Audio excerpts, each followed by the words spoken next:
Hello friends, welcome to crack it. हम लोग ancient history पढ़ रहे थे और एंशियंट हिस्ट्री में हम लोगों ने मौर्य काल तक कंप्लीट किया था। मौर्य काल में लास्ट चैप्टर जो हमारा था वह क्या था? अशोक का साम्राज्य। अशोक के साम्राज्य में हमने पढ़ा था कि मौर्य साम्राज्य का पतन कैसे होता है। अब इसके बाद क्या होता है कि जब मौर्य साम्राज्य खत्म हुआ तब उसके बाद के काल को हम मौर्योत्तर काल कहते हैं। कब तक? गुप्त साम्राज्य तक के काल को। तो इसे मौर्योत्तर काल कहते हैं। जैसे उत्तर वैदिक काल होता था वैसे ही मौर्योत्तर काल मतलब बाद के, मौर्यों के बाद का काल। तो इसमें सबसे जो पहला वंश आता है वो होता है शुंग वंश। शुंग वंश, इसकी स्थापना 185 ईसा पूर्व में किसने की थी? पुष्यमित्र शुंग ने। पुष्यमित्र शुंग ने की थी। अंतिम मौर्य शासक बृहद्रथ की हत्या कर बृहद्रथ की हत्या की और यहां से शुंग वंश की स्थापना करता है। अब क्या होता है कि यह जब बृहद्रथ की हत्या करता है और शुंग वंश की स्थापना करता है तो जो पुष्यमित्र शुंग था, पुष्यमित्र शुंग, या इसके दरबार में एक प्रमुख विद्वान व्यक्ति हुआ करते थे। उनका नाम होता है महर्षि पतंजलि। तो पतंजलि कौन थे? पतंजलि किसके दरबार में? पुष्यमित्र शुंग के दरबार में। यह कट्टर ब्राह्मणवादी शासक था। इससे पहले तक बौद्ध धर्म के शासक हुआ करते थे या जैन धर्म के शासक हुए जब मौर्य साम्राज्य हम पढ़ रहे थे। लेकिन जब यह साम्राज्य आता है तो इस काल में ब्राह्मण धर्म का या सनातन धर्म का उत्थान होता है। तो इसीलिए इसे कट्टर ब्राह्मणवादी शासक कहा गया है। इसके काल में पतंजलि ऋषि हुआ करते थे जिन्होंने महाभाष्य की रचना की। महाभाष्य की रचना की। इस महाभाष्य में यह बताया है कि किसने? पुष्यमित्र शुंग ने अश्वमेध यज्ञ किए। ठीक, अब अश्वमेध यज्ञ किए, लेकिन अयोध्या का एक अभिलेख है,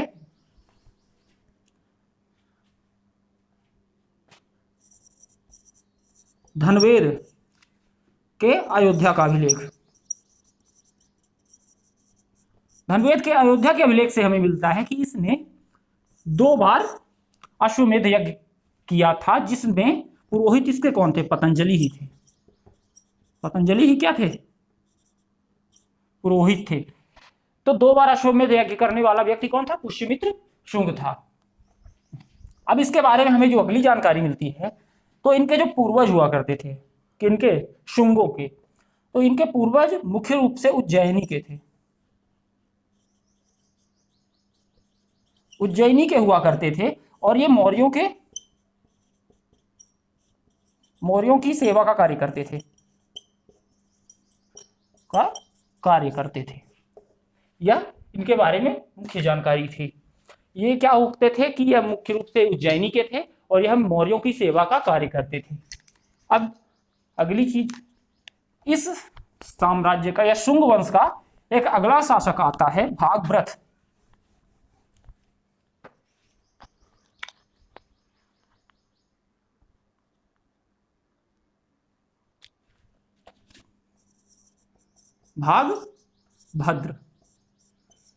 भागभद्र के शासनकाल में यवन राजदूत, क्या नाम था उसका? हेलियोडोरस। उस समय की एक खास बात यह होती है कि जब हेलियोडोरस भारत आता है, अर्थात शुंग काल में, शुंग काल की राजधानी या शुंग वंश की राजधानी क्या होती है? विदिशा। विदिशा इनकी राजधानी हुआ करती है और यह मुख्य रूप से शुंगों के काल में संस्कृति का केंद्र हुआ करती है, का केंद्र भी था। यह इनके बारे में हमें इंपॉर्टेंट बात याद रखनी है। अब जब हेलियोडोरस यहां आता है तो विदिशा में एक स्तंभ का निर्माण करवाता है, उसका नाम है गरुड़ स्तंभ। भागवत धर्म किसके? भागवत धर्म के सम्मान में ये चीज आपको याद रखनी है कि कौन सा यवन राजदूत भारत आता है और भागवत धर्म के सम्मान में गरुड़ स्तंभ का निर्माण करवाता है, तो उसका नाम क्या था? हेलियोडोरस। अब इसके बाद आपको बातें याद रखनी है कि यह जो काल था, यह शुंग वंश का काल था, यह कट्टर ब्राह्मणवादी हुआ करता था और पुष्यमित्र शुंग तो स्पेशली सबसे ज्यादा ब्राह्मणवादी व्यक्ति था। तो इस काल में मनुस्मृति की वर्तमान स्वरूप की रचना हुई। इस काल में मनुस्मृति के वर्तमान स्वरूप की रचना हुई और संस्कृत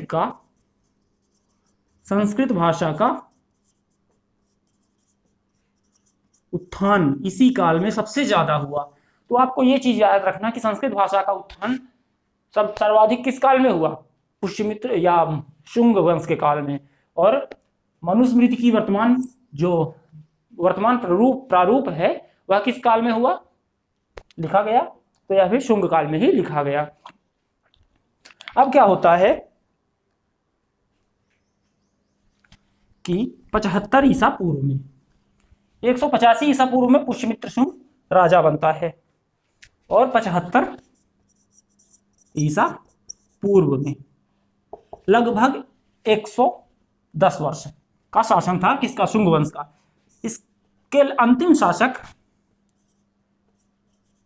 देवभूति की हत्या कौन करता है? वसुदेव। और यहां से कण्व वंश की स्थापना करता है। तो एक ही बात आपको कण्व वंश के बारे में याद रखनी है कि शुंग वंश के अंतिम शासक देवभूति की हत्या कण्व वंश का संस्थापक वसुदेव करता है और यहां से कण्व वंश की स्थापना होती है। किंतु कण्व वंश ज्यादा समय तक यहां रह नहीं पाता और इसके बाद यह नष्ट हो जाता है। अब हम इसके बाद देखेंगे सातवाहन वंश। सातवाहन वंश को दक्षिण भारत में मौर्यों का उत्तराधिकारी कहा गया है या दक्कन में मौर्यों का उत्तराधिकारी कहा गया है। हालांकि मौर्यों के बाद लगभग 100 वर्ष का गैप आया था, अर्थात जब 185 ईसा पूर्व में मौर्य शासक साम्राज्य खत्म हुआ तो लगभग 175 ईसा पूर्व तक कोई भी सातवाहन वंश या कोई भी स्थिर शासन नहीं हुआ करता था। अब इसके बाद सातवाहन वंश की स्थापना होती है। तो आइए हम आगे देखते हैं सातवाहन वंश के बारे में। सातवाहन वंश, इस वंश की स्थापना किसने की? स्थापना सिमुक ने की तथा इनकी राजधानी, आपको एक एक चीज याद रखनी है, इनकी जो राजधानी हुआ करती थी, राजधानी वो क्या थी? प्रतिष्ठान या पैठन। यह कहाँ स्थित है आज के समय में? महाराष्ट्र में। अब जो इनकी आधिकारिक भाषा हुआ करती थी, इनकी भाषा वह क्या थी? प्राकृत।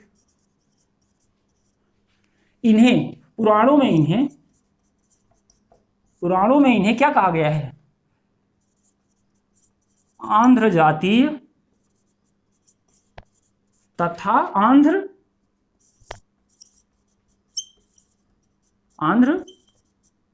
भृत्य इन्हें कहा गया है। अब इसके बाद क्या होता है कि पुराणों में इन्हें आंध्र जाति या आंध्र भृत्य कहा गया है, किंतु जो भी सातवाहन अभिलेख मिलते हैं वहां से हमें सातवाहन ही मिलता है। तो आपको याद रखना, पुराणों में इन्हें आंध्र भृत्य या आंध्र जातीय कहा गया है, किंतु जो सातवाहन अभिलेख मिलते हैं वहां से इन्हें सातवाहन ही कहा गया है। इनके बारे में अगला है कि इनके जो राजा होते थे, राजा, उनको क्या कहते थे? दक्षिणाधिपति। और इनके द्वारा जो शासित राज्य होते थे इनको दक्षिणापथ कहा जाता था। ये चीजें आपको याद रखनी है। अब क्या है कि आगे इनका एक प्रमुख राजा आता है जिसका नाम होता है हाल। तो इनका प्रमुख राजा इनको लगातार सीक्वेंस कैसे करते चलते हैं, तो आप एक बार ये देख लीजिए, फिर आगे बढ़ते हैं। तो इनका अगला एक राजा आता है जिसका नाम होता है हाल।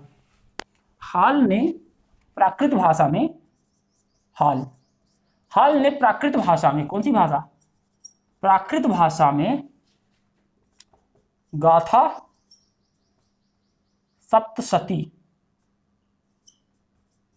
सप्तशती नामक ग्रंथ की रचना की।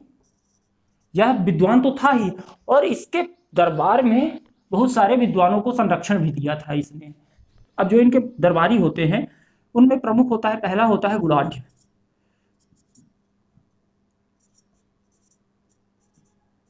गुणाढ्य क्या करता है, गुणाढ्य एक बृहद कथा की रचना करता है। यह किस भाषा में थी, प्राकृत भाषा में। और दूसरा इसका एक दरबारी होता है सर्ववर्मन। सर्ववर्मन संस्कृत भाषा, संस्कृत व्याकरण में एक ग्रंथ कातंत्र नामक ग्रंथ की रचना संस्कृत में करता है।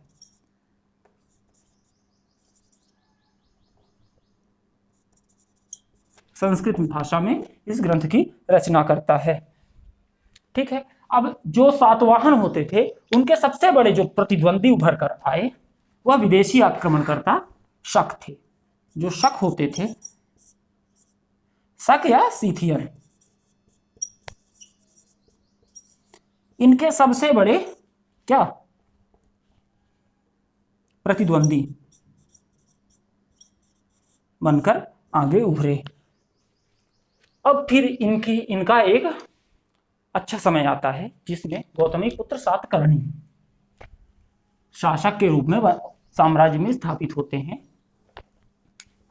इनका जो कालखंड है वह कौन है, गौतमीपुत्र सातकर्णी। इनका जो कालखंड है वह 106 ईस्वी से लेकर के 130 ईस्वी तक है। यह इस वंश के 23वें शासक थे। यह चीज आपको याद रखनी है कि गौतमीपुत्र सातकर्णी जो थे वह सातवाहन वंश के 23वें शासक थे। और 23वें शासक तो थे, वह अलग चीज है, किंतु ये सबसे ज्यादा क्या काबिल शासक थे या सबसे योग्य शासक थे। इन्होंने जो स्वयं को उपाधि दी थी वह क्या क्या थी, राजा, राज तथा विंध्य नरेश की उपाधि इन्होंने स्वयं को दी। और अगला जो कहा इन्होंने अपने बारे में ही, स्वयं को एकमात्र ब्राह्मण कहा। स्वयं को एकमात्र ब्राह्मण किसने कहा, गौतमीपुत्र सातकर्णी ने। जो गौतमीपुत्र सातकर्णी थे, इन्हीं के समय में ब्राह्मणों को या सातवाहन वंश के दौरान ही ब्राह्मणों को भूमि देने की प्रथा शुरू हुई थी। तो ब्राह्मणों को भूमिदान किसे, ब्राह्मणों को। किंतु सर्वाधिक भूमि किसे दी गई थी, सर्वाधिक भूमि ब्राह्मणों को नहीं दी गई थी। हालांकि ब्राह्मणों को भूमिदान की प्रथा शुरू हुई थी, किंतु सर्वाधिक भूमि बौद्धों को दी गई थी, बौद्ध भिक्षुओं को। अब क्या होता है, इस गौतमीपुत्र सातकर्णी का पुत्र होता है क्या, वशिष्ठी पुत्र पुलुमा विशासक। ठीक। अब यह क्या करता है कि जो क्या था, वशिष्ठी पुत्र पुलुमा विशासक, इसने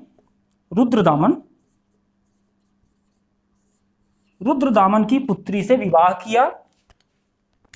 इसके बारे में सबसे इंपॉर्टेंट है, इसका जो कालखंड था वह क्या है, 130 ईस्वी से लेकर के 150 ईस्वी तक, लगभग 20 वर्ष इसका जो कालक्रम है। इतना आपको याद रखना है। तो यहां पर लगभग हमारा सातवाहन वंश समाप्त होता है। एक और फैक्ट ये है कि इनका जो प्रमुख बंदरगाह, और केवल भारत के लिए नहीं, अंतरराष्ट्रीय प्रमुख अंतरराष्ट्रीय बंदरगाह क्या था इनका? भड़ोच बंदरगाह इनका सबसे प्रमुख अंतरराष्ट्रीय बंदरगाह था। तो यहां पर हमारा सातवाहन वंश होता है समाप्त। अब इसके बाद हम मौर्योत्तर काल में विदेशी आक्रमणों को देखेंगे। तो मौर्योत्तर काल में जो मुख्य रूप से विदेशी आक्रमण थे, तो पहला जो था इंडो ग्रीक। पहला क्या था? Indo Greek. इन्हें क्या कहते थे? यवन। दूसरा आक्रमण था शक। इन्हें क्या कहते थे? सीथियन। ठीक, आपको एक क्रम में याद रखना है। अब इनके बाद क्या है? पर्थियन। क्या? पर्थियन। ठीक, और जो चौथे थे, अंतिम थे, वो कौन थे? कुषाण।